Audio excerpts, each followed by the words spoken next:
तो hello everyone, welcome back to the single point study.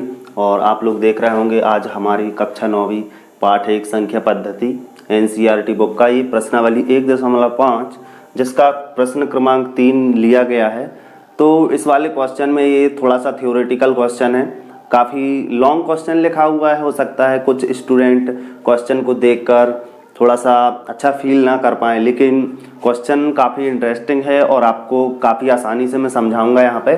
तो आप लोग ध्यान से देखिएगा दोस्तों। यहाँ पर लिखा हुआ है कि आपको याद होगा कि पाई को एक वृत्त की परिधि मान लीजिए सी, पाई को एक वृत्त की परिधि मान लीजिए सी, और सी जो है वृत्त की परिधि है और उसका व्यास मान लीजिए डी, मतलब डायामीटर या हिंदी में बोले व्यास वो डी है, के अनुपात से परिभाषित किया जाता है। मतलब अनुपात मतलब कि किसी भी दो चीज़ों को अनुपात में, मतलब कि यहाँ पर बटे में C/D ये अनुपात हो गया। इसको हम लोग ऐसे भी बोल सकते हैं कि C/D। तो ओके दोस्तों, C/D या C/D एक ही बात होती है। तो पाई के बराबर यहाँ पर इसने बोला है कि पाई को एक वृत्त की परिधि मतलब कि C और उसका जो डायामीटर है, व्यास है D के अनुपात से परिभाषित किया जाता है, अर्थात पाई बराबर C/D से। यह इस तथ्य का अंतर्विरोध करता हुआ प्रतीत होता है कि पाई अपरिमेय है। इस अंतर्विरोध का निराकरण आप किस प्रकार करेंगे? तो इसका निराकरण करना है, इसको एक्सप्लेन करके समझाना है दोस्तों। मैं आपको यहाँ पर इसका डायरेक्टली आंसर मैंने लिख दिया है, तो आप लोग यहाँ पर देख सकते हैं और मैं इसको एक्सप्लेन भी कर दे रहा हूँ यहाँ पर।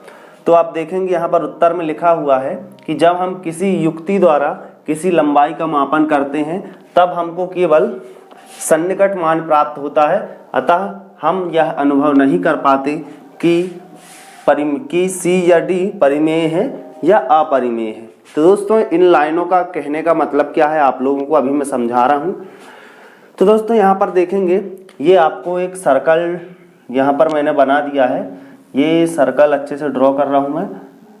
ये आपको एक सर्कल दिया हुआ है और ये उसका व्यास है।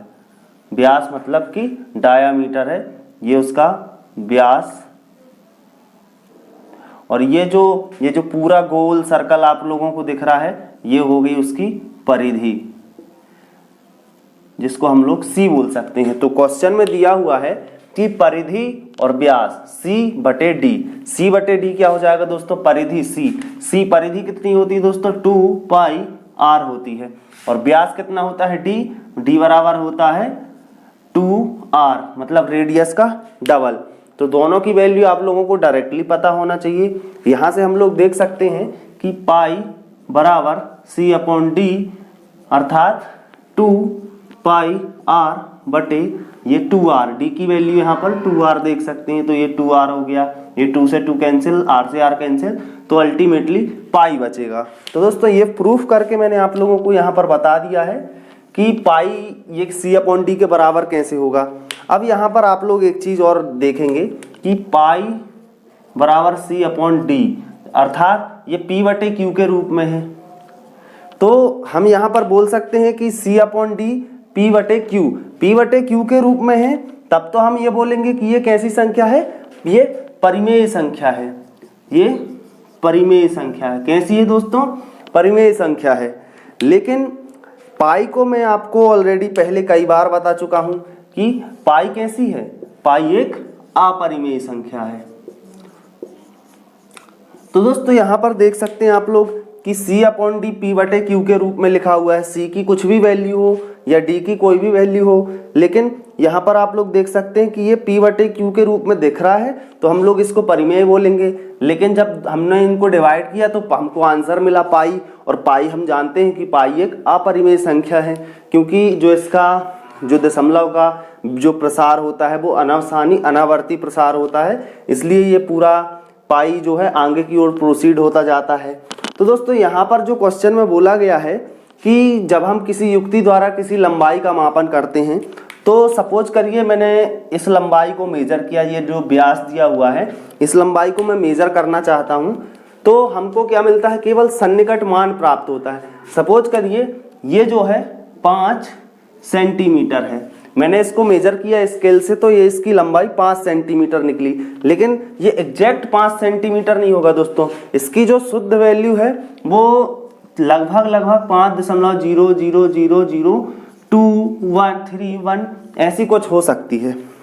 तो दोस्तों यहाँ पर ये हमने स्केल से मेजर किया तो ये 5 सेंटीमीटर दिखा रहा है, लेकिन जब अच्छी तरह से हम लोग इसको मेजर करेंगे तो ये 5.0000231, मतलब कि जो हमारा आंसर निकल के आ रहा है वो कुछ इस प्रकार का निकल के आ रहा है। तो ये हमारी क्या कैसी संख्या है दोस्तों?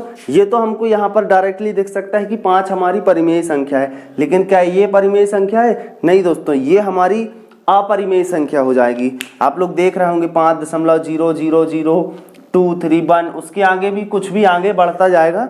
तो सन्निकट मान हम लोगों को इसलिए बोलना पड़ रहा है क्योंकि डी की, या हम लोग बोले कि सी की वैल्यू, या डी की वैल्यू या सी की वैल्यू, परिधि की वैल्यू भी कुछ भी हो सकती है। जैसे मैंने यहाँ पर आप लोगों को डी की वैल्यू 5.5 सेंटीमीटर बोला कि मेजर करके बताया, तो 5.00231 आगे बढ़ता ही जाएगा ये पूरा। तो इसी प्रकार से सी की ये जो सर्कल पूरा ड्रॉ है, ये जो परिधि दिख रही है आप लोगों को, तो सी की भी वैल्यू ऐसी भी कुछ भी हो सकती है, क्योंकि यहाँ पर पाई है और पाई के साथ जब भी किसी भी चीज का मल्टीप्लाई होगा तो वो अपरिमेय संख्या के रूप में बदल जाएगी। तो दोस्तों यहाँ पर ऊपर वाली संख्या परिमेय हो सकती है और नीचे वाली अपरिमेय संख्या हो सकती है। तो दोनों में से कोई भी एक संख्या परिमेय हो, एक अपरिमेय हो, लेकिन एक का अपरिमेय होना जरूरी है। तो इस प्रकार हम बोल सकते हैं कि जो हमारा जो आंसर है वो हम शुद्ध रूप से पूरा एक फाइनल आंसर परिमेय संख्या के रूप में प्राप्त नहीं कर सकते हैं या अपरिमेय संख्या। तो हम लोग इस प्रकार डायरेक्टली बोल सकते हैं कि हमारा जो है सी या डी परिमेय है या अपरिमेय है। तो ऐसा हम बोल सकते हैं। आप लोगों को मैंने यहाँ बता भी दिया है कि ये डायरेक्टली हम लोग मेजर नहीं कर पाते हैं। तो आप लोग इस प्रकार बोल सकते हैं कि जब हम किसी युक्ति द्वारा किसी लंबाई का मेजरमेंट करते हैं, मापन करते हैं, तो हम केवल सन्निकट मान प्राप्त करते हैं, उसके लगभग पास की जो वैल्यू है उसको प्राप्त कर सकते हैं। लेकिन हम ये नहीं बोल सकते कि वो सी या डी जो है वो परिमेय है या अपरिमेय है। तो ये पूरी तरह से हम लोग बोल सकते हैं कि ये शुद्ध नहीं है। तो हम लोग बोल सकते हैं कि ये हमारा जो है शुद्धतम रूप नहीं होगा। ये 5 सेंटीमीटर हम लोग मेजर जरूर किया मैंने दोस्तों, लेकिन ये डायरेक्टली हम लोग बोल नहीं सकते हैं कि ये डायरेक्टली कि ये जो शुद्धता पूर्वक हमने यहाँ पर मेजर किया है या सी की वैल्यू मेजर की है, तो वो उसको हम लोग पूरी तरह से करेक्ट नहीं बोल सकते हैं। हम ये बोल सकते हैं कि सी की वैल्यू या डी की वैल्यू दो में से कोई एक परिमेय हो सकती है या अपरिमेय भी हो सकती है। तो ओके दोस्तों, आप लोग वीडियो को रिवाइज करके भी देख सकते हैं। यहाँ पर कुछ भी नहीं है, थोड़ा सा लॉजिकल चीज़ें हैं, आप लोगों को समझ आ जाएंगी। एक दो बार आप लोग वीडियो को ज़रूर देखेंगे तो आप लोगों को समझ में आ जाएगा कि मैं यहाँ पे क्या बोलना चाह रहा हूँ। तो ओके दोस्तों, मिलते हैं हम लोग नेक्स्ट लेक्चर में। तब तक के लिए अपना ध्यान रखिए। Take care, bye bye, love you all guys, thanks for watching.